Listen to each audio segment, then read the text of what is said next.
விருத்தாசலம் சட்டமன்ற தொகுதி.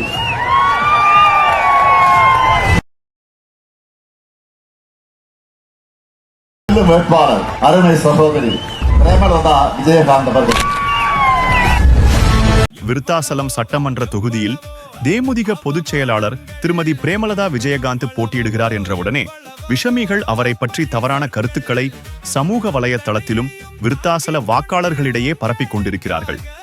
இவர்களின் இந்த விஷம பிரச்சாரத்திற்கு காரணம் வட மாவட்டங்களில் பாட்டாளி மக்கள் கட்சி அவர்கள் சார்ந்த சமூக வாக்குகளால் பலமான கட்சியாக இருந்தது. ஆனால் கேப்டன் விஜயகாந்த் தேசிய முற்போக்கு திராவிட கழகத்தை தொடங்கியவுடன் பாட்டாளி மக்கள் கட்சியின் வாக்கு சதவிகிதம் மிகப்பெரிய சரிவை சந்தித்தது. இதற்கு முக்கிய காரணம் ஜாதி மதங்களை கடந்து அனைத்து தரப்பு மக்களும் கேப்டன் விஜயகாந்தை தங்களில் ஒருவராகவே பார்த்தார்கள்.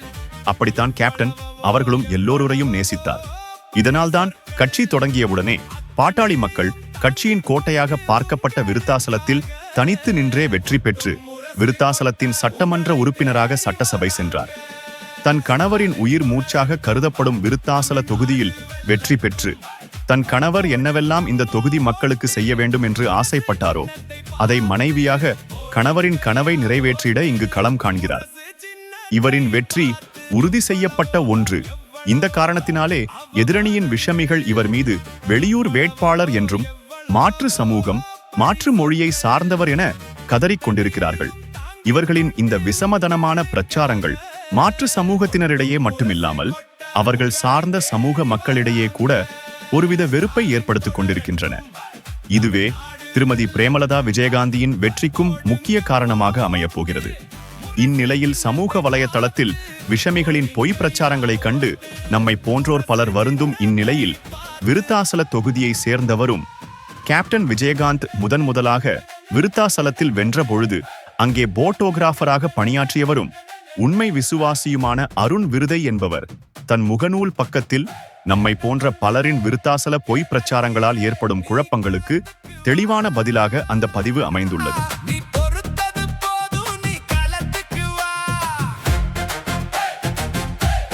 இனி அந்த தொகுதியை சார்ந்த அருண் விருதை எழுதிய முகநூல் பதிவை காண்போம். விருத்தாசலம் சட்டமன்ற தொகுதியில் திமுக கூட்டணியில் தேமுதிக பொதுச் செயலாளர் திருமதி பிரேமலதா விஜயகாந்த் போட்டியிடுகிறார். அதிமுக கூட்டணியில் பாமக சார்பில் மருத்துவர் தமிழரசி ஆதிமூலம் போட்டியிடுகிறார். இவர்களுடன் களத்தில் தவக நாம் தமிழர் தவாக போன்ற கட்சிகளும் உள்ளனர். தேமுதிக பொதுச் செயலாளர் திருமதி பிரேமலதா வேட்பாளர் என்று அறிவிப்பு வந்ததும் பாமக மட்டுமல்ல மற்ற கட்சிகள் அனைத்தும் தொடர்ந்து மக்கள் மத்தியிலும் சமூக வலைதளங்களிலும் ஒரே பிரச்சாரத்தை மட்டுமே முன்வைக்கின்றனர்.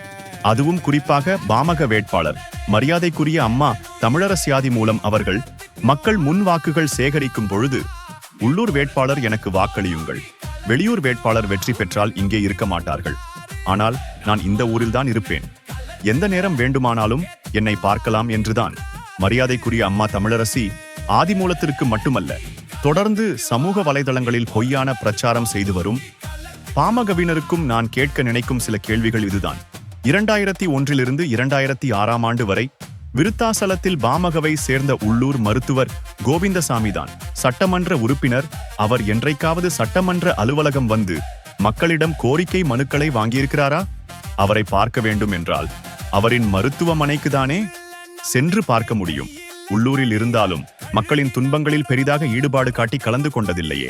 அதே 2006 2011 ஆண்டு வரை சட்டமன்ற உறுப்பினராக வெளியூரில் இருந்து வந்து வெற்றி பெற்ற கேப்டன் விஜயகாந்த் சட்டமன்ற உறுப்பினர் அலுவலகத்தில் தனியாக பணியில் ஒருவரை அமர்த்தி எந்த நேரமும் அலுவலகம் திறந்து இருக்கும்படி எந்த நேரத்தில் என்றாலும் மக்கள் கோரிக்கை என்று வந்தால் உடனடியாக கேப்டன் பார்வைக்கு சென்று நடவடிக்கைகள் எடுக்கப்பட்டது. அதோடு இல்லாமல் விருத்தாசலத்தில் சட்டமன்ற உறுப்பினர் அலுவலகம் இருக்கிறது என்று மக்களுக்கு தெரியப்படுத்தியதே கேப்டன் தானே. 2006 மக்கள் பேச ஆரம்பித்தது. இன்று கூட 20 வருடத்திற்கு பிறகு எத்தனையோ சட்டமன்ற உறுப்பினர்கள் வந்துவிட்டார்கள். ஆனால் மக்கள் இன்றும் அதனை விஜயகாந்த் ஆபீஸ் என்றுதானே கூறுகிறார்கள். அந்த 5 ஆண்டுகளில் எத்தனை கிராமங்களில் உள்ள பாழடைந்த கோவில்களை புதுப்பித்து குடமுழுக்கு நடத்தினார். எத்தனை ஏழை குடும்பங்களுக்கு பல நலத்திட்ட உதவிகளை செய்தார். தொகுதிக்கு அடிக்கடி வந்து மக்களை சந்தித்து குறைகளை கேட்டு நிறைவேற்றியுள்ளார். ஒரு சட்டமன்ற உறுப்பினராக கேப்டன் செய்த சாதனைகள் ஏராளம்.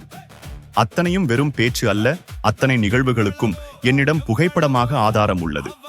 ஒரு சட்டமன்ற உறுப்பினராக கேப்டனின் சாதனைகளை எழுத வேண்டுமென்றால் எனக்கு நாட்கள் பத்தாது. அதனை விடுங்கள். தொடர்ந்து தேமுதிக வேட்பாளர், வெளியூர் வேட்பாளர் அவருக்கு வாக்களிக்காதீர்கள் என்று பேசி வரும் நீங்கள் ஏன் உங்கள் தலைவரின் மனைவி அக்கா சௌமியா அன்புமணி அவர்கள் தர்மபுரியில் போட்டியிடுகிறார்? அவருக்கும் தர்மபுரி தொகுதி சொந்த ஊர் இல்லதானே? அவருக்கும் அந்த விமர்சனத்தை வைக்க வேண்டியதுதானே? பொதுவாக தலைவர்களும் பிரபலமானவர்களும் எந்த தொகுதியில் வேண்டுமானாலும் போட்டியிடலாம். அந்த வகையில்தான் திருமதி பிரேமலதா விஜயகாந்த் விருத்தாசலத்திலும் அக்கா சௌமியா அன்புமணி தருமபுரி தொகுதியிலும் போட்டியிடுகின்றனர். இதில் எந்த தவறும் இல்லை. ஆனால் திருமதி சௌமியா அவர்கள் தமக்கு பாதுகாப்பான வெற்றி வாய்ப்புள்ள தொகுதியில் போட்டியிடுகிறார். அவர் சார்ந்த சமுதாய வாக்குகள் அதிகம் நிரம்பியுள்ள தருமபுரி தொகுதியில் போட்டியிடுகிறார். ஏன் அவரின் சொந்த மாவட்டத்தில் ஏதோ ஒரு தொகுதியில் போட்டியிடலாமே? தோல்வி பயம்தானே? அந்த வகையில் திருமதி பிரேமலதா அவர்களின் துணிச்சல் தமிழகத்தில் எந்த தலைவருக்கும் கிடையாது. உண்மைதான், விருத்தாசலம் தொகுதி ஒன்றும் அவரின் சமுதாய வாக்குகள் அதிகம் உள்ள தொகுதி இல்லை. அவரின் இரத்த சொந்தங்கள் இங்கே யாரும் இல்லை. குறிப்பாக கேப்டன் இருந்த காலத்தில் இருந்தது போல தேமுதிகவும் இங்கே ஒன்றும் பலமா இல்லை. இப்படி ஒரு சூழலில் வெற்றியோ தோல்வியோ தில்லாக களத்தில் வந்து நிற்கிறாரே, இந்த துணிச்சல், இந்த தில்லு தமிழகத்தில் வேறு எந்த தலைவருக்கும் இல்லை என்று அடித்து கூறுவேன். இது போன்ற தில்லான தலைவர்கள் உங்கள் தலைவர்கள் இல்லையே என்று நினைத்து வருத்தப்படுங்கள். அதனை விடுத்து தேய்ந்த ரெக்கார்டு போல வெளியூர் வேட்பாளர் என்று சொன்னதையே சொல்லி மக்களிடம் புலம்பாதீர்கள். நன்றி. அருண் விருதை. திமுக கூட்டணி தான் நாங்கள் ஓட்டளிப்போம். தலைவர் ஸ்டாலின் சொல்லிட்டாரு, நாங்கள் ஆதியிலேருந்தே திமுக தான், விவரம் தெரிஞ்ச விஷயத்துலேருந்து திமுக தான். நல்ல விஷயம் நிறைய செய்யறாரு, அதனால நாங்கள் திமுக போட்டுருக்கோம். திமுக கூட்டணி எல்லாமே எல்லாம் செஞ்சுட்டு இருக்காங்க. தமிழ் முதல்வன் திட்டம், புதுமை பெண்கள் திட்டம், எக்கச்சக்கமான திட்டங்கள் செஞ்சுட்டு இருக்காங்க. அதெல்லாம் திமுக கூட்டணி தான் எங்களுக்கு. திமுக கூட்டணி கட்சிக்கு தான் ஓட்டு போடுவோம். நிறைய பஸ் இலவசம் கொடுத்துருக்காங்க பெண்களுக்கு. அப்புறம் ஸ்டூடெண்ட்ஸ் படிக்கிறதுக்கான உதவித்தொகைகள் கொடுக்குறாங்க. அப்புறம் ஸ்போர்ட்ஸ்ல நிறைய உதவி ஸ்டாலின் பண்றாப்புல. அந்த மாதிரி நிறைய விஷயங்களை அவங்க செய்யறாங்க. அதனால அவங்க கூட்டணிக்கு தான் நாங்கள் ஓட்டு பண்ணுவோம். மக்களோட இதுவும் அதான் ஓடிட்டு இருக்கு. ஏற்கனவே அவங்க தனியாவே 25,000 ஓட்டுக்கு மேல வாங்கியிருக்காங்கன்னு நினைக்கிறேன். இந்த முறை திமுகவோட ஆதரவோட அவங்க 50,000 ஓட்டு வித்தியாசத்துல வெற்றி பெறுவாங்க கன்ஃபார்மா.